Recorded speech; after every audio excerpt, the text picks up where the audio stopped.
இப்போ நான் ஒரு கதையை மறுசீரமைப்பு பண்ணியிருக்கேன், நீங்கள் கேளுங்க. அதை இந்த முயலும் ஆமையும் பந்தயம் இருக்குல்ல, இந்த கதையை 2000 வருஷ கதைங்க இது, உலகத்திலே பழைய கதை இதுதான்.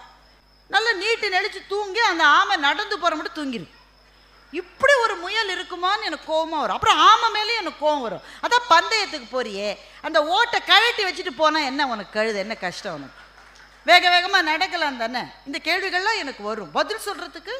அப்போ இல்லை சார், இந்த கதையை நம்ம மாற்றி சீரம். நான் நினச்சிப்பேன் அந்த ஆமை ஒரு பெண், அந்த முயல் ஒரு ஆண் என்று நான் நினைத்து கொள்வேன்.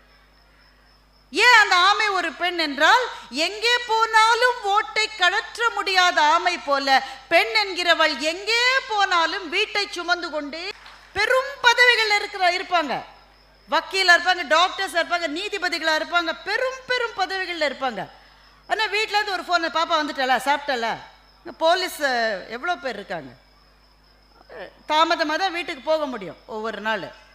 போன உடனே பிள்ளை சாப்பிட்டேன்னா, நீ சாப்பிட்டிய, மாமா சாப்பிட்டாரா, எல்லாரும் சாப்பிட்டாருன்னு கேட்டுக்கிட்டே இருப்பா.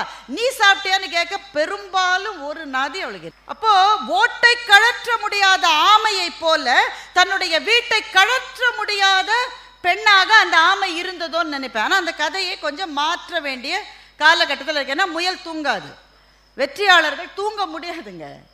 வெற்றி பெறுவதற்காக ஓடுகிறவர்களுக்கு தூக்கமே வராது.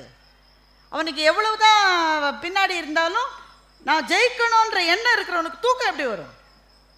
கதையை மாற்ற வேண்டும். முயல் வந்து உட்காந்து தூங்கலை, சும்மா உட்காந்துருந்தது. அப்போ அந்த இடத்துல ஒரு ஜென் துறவி வந்தார். துறவி வந்து முயல்கிட்ட கேட்டார், என்ன பண்ணிட்டு இருக்க? ஒரு பந்தயத்துக்கு நடுவில் ஓய்வு எடுக்கிறேன். பந்தயத்துக்கு நடுவில் எதுக்கு ஓய்வு எடுக்கிறேன்? ஏன்னா ஆமை ரொம்ப பின்னாடி வருது. ஆமையோடைய பந்தயம் போடுறேன். ஆமாம், என்ன பந்தயம்? யார் வேகமாக ஓடுறாங்கன்னு பந்தயம். இதுக்கு பந்தயம் வேறு தேவையா? இந்த உலகத்துக்கே தெரியுமே முயல் தான் வேகமாக ஓடுன்னு உலகத்துக்கே தெரியும். நீ எதுக்காக பந்தயம் ஓடுற? இந்த முயல் யோசிச்சுது, ஆமாம் இல்லை, உலகத்துக்கே தெரியும் நான் தான் வேகமாக ஓடுறேன்னு. ஒரு பதக்கம் கொடுப்பாங்க, அதுக்காக ஓடுறேன். பதக்கத்தை எங்கே மாட்டுவ? ஆமாம், மாட்டவே என்னோட வலையில் இடம் இல்லையே. அப்போ பதக்கத்தையும் மாற்ற முடியாது, உலகத்துக்கே தெரிஞ்சதுக்கே எதுக்கு ஓடுற நீ? இல்லை, நான் வந்து ஒவ்வொருத்தரோடையோ ஓட போய் நான் தான் ஃபாஸ்டஸ்ட்டுன்னு ப்ரூவ் பண்ண போகிறேன். யாரோடலாம் ஓட போகிற? நாளைக்கு தவளை, நாளான்னைக்கு பாம்பு, அடுத்த நாள் புறா. என்னைக்கு முடியும் உன்னோட பந்தயம்? நீ என்னதான் வேணும் உனக்கு? முயல் சொல்லிச்சு, பந்தயத்துலலாம் ஜெயிச்சுட்டு நல்ல புல்வெளியில் உட்காந்து சுகமாக காற்று வாங்க போகிறேன், அதான் இப்போவே வாங்கிட்டு இருக்கிய என்றவுடன் முயல் இந்த பந்தயத்தில் நான் ஓடவில்லை என்று விடை பெற்று கொண்டது. எனவே முயல் சொன்னது, நான் தோற்றேன் என்பது உண்மை அல்ல, நான் பந்தயத்திலிருந்து விலகிவிட்டேன் என்பதுதான் உண்மை என்று முயல் சொன்னது. இப்படித்தான் வாழ்க்கையில் பல சமயத்தில் தேவையில்லாத பந்தயங்களை நம்ம ஓடிக்கிட்டே இருக்கோம்ல, உண்டா இல்லையா? யாருக்கோ எதையோ நிரூபிப்பதற்காக ஏதோ ஒரு பந்தயத்தில் நாம் ஓடிக்கொண்டே இருக்கிறோம். சில சமயங்களில் யோசித்து பார்த்தால் இந்த பந்தயம் எனக்கு எதற்கு என்று யோசிக்க கூட நேரம் இல்லாமல் அந்த பந்தயத்திலே ஓடிக்கொண்டிருக்கிறோம்.